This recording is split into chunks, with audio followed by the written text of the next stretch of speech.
Hello, my name is Landon Donnelly, and here I will be presenting my research project on farm salinization and the solution I have for that, which is salt leaching. So, the salinization of farmland is caused by the tides from the ocean coming onto the land, and then the water either evaporates or it sinks into the soil, and then the salt is left behind, either on top of the soil, which crusts over and make it hard for plants to grow, or it stays in the root zone, which kills the plant, which is really bad for farming. So salt leaching, the solution, pretty much you use irrigation or just natural rainwater, and it like dissolves the salt and then flushes it deeper underground so it's no longer in the root zone and it can no longer harm and kill the plants. So the pros of salt leaching is that it supports the plant growth and makes it to where they continue growing instead of dying. It reduces the soil salinity levels, which makes it to where like the soil is normal again, and it removes all of the salt from the root zone. This falls under utilitarianism, which supports the ethical theory that supports this because it's all about doing the most good, and salt leaching will cause more food for animals to eat that they then eat, and then so like more food for humans and animals. There are some cons to farm salinization or salt leaching for farm salinization, and that is that it's just not a natural process. Besides, like if you let the rain do it itself, but like using irrigation, it uses a bunch of fresh water that otherwise humans could use, and there's already not very much fresh water in some parts of the world. And then it's also an impermanent solution and can happen over and over and over again. The natural law is the theory that would emphasize these cons and why we shouldn't use salt leaching, because it's not natural, and natural law is all about natural processes. So salt leaching and the solution for this, but this problem affects local, state, and the national and global levels of society. On the local level, it can cause higher prices in grocery stores. It really affects small farms and like decimates farm jobs because these local farms go out of businesses. On the state level, it results in a like Idaho crop loss. It makes it to where you have to import more food because you're having less food, and then you're not making as much money for exports, which is bad for the economy. And then it also increases water costs because more water is being used for this. It's not as much of a problem in Idaho because we aren't on the coast and we're not getting like these tides with salt water, but it is still a problem in like other states, especially California, where they have the millions of acres of land on the coast, and then that can really affect their water prices. And then it also affects the national and global level. Like I said, it affects our national food supply. Again, more imports from other countries and less exports, which is bad for the economy. And then higher grocery prices just everywhere. And then globally, there's food shortages, like even worse than there is now, and then more hunger, and then just less fertile land as a bunch of it's contaminated with the salt and just makes it unable for plants to grow on. And then my personal opinion is like goes with the utilitarianism, because I don't like it when people get involved in natural processes, because there's not usually a bunch of research and it can make things like way worse than things already are.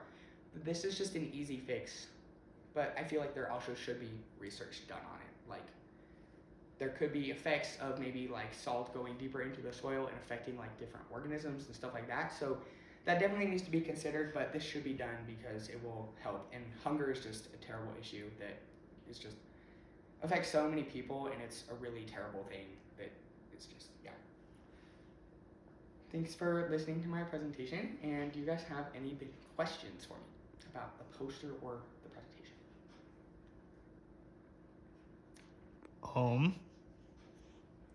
Andrea?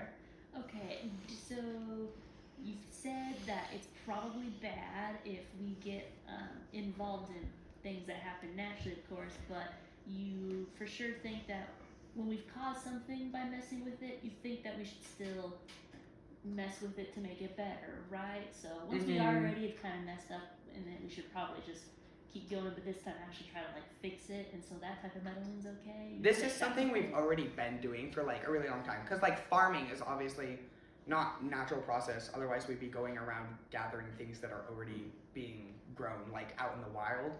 And so it's something that's already kind of like latched onto that. So it's already kind of grandfathered in. So I think it's fine. I just when I was thinking of that, I'm thinking of like endangered or invasive species, and then people will like introduce predators of those invasive species, which just make the problems like way worse. So we have to be careful, but I feel like in this scenario, it's like a safer option. What's the biggest pro versus the biggest con? The biggest pro is definitely that it's like easy, like you just put water in, and it's even natural sometimes. So we're just kind of, I don't know. I would say the biggest pro of using it is just plant growth, because with all the salt in the water, you can't grow it, and we're already losing so much like farmland for fertile soil to processes like desertification and stuff. So it's really important that we keep our land healthy. And then the biggest con is probably that it's an impermanent solution and it keeps coming back. So having to do this over and over again is going to use a bunch of water that people need to drink, and it could have harms and like bad side effects later on in the future. Would you say that over time, even with us trying to meddle in order to fix it, do you think that over time the actual like nutrients value of all of our produce is probably just gonna go down anyways, or do you think that we could probably find a way to like fix that and like our food's gonna like stay as nutritious as it is now? Like keep nutrition in the soil, like maybe the salt leaching, like irrigating, can get rid of the nutrients. 'Cause like you said, what if the salt messes with like other organisms in the soil over time? So over time, what if it messes up with like the actual nutrients value in our produce? I think scientists will definitely have to like monitor and make sure that the important organisms for like keeping nitrogen in the soil, because there's nitrogen fixation, which bacteria do, which is very important, and it gets the nitrogen into our food and like the plants that they need it to grow. So we definitely need to monitor that and make sure that we still have these like nutrients in our food. And then also, what was I gonna say? It's important that I forgot. That's okay. Yeah. I got Like pretty much that we keep the bacteria and then monitor the levels of nutrition. Yeah. Other processes like crop rotation, so making sure we are planting plants that can like take nitrogen and other things and put it into the soil, like alfalfa and stuff. Okay. Yeah. Okay, Max? What was your favorite part of doing all the research on this and stuff? Well, I thought it was really interesting to get in contact with the CEI library, because I've done this with other colleges, but they're all different and they have different databases. So it was definitely good to talk to someone and get different sources so that I could do proper research for my project. Okay. Cool. There's no other questions. Thank you for listening to my presentation, everyone. Yes.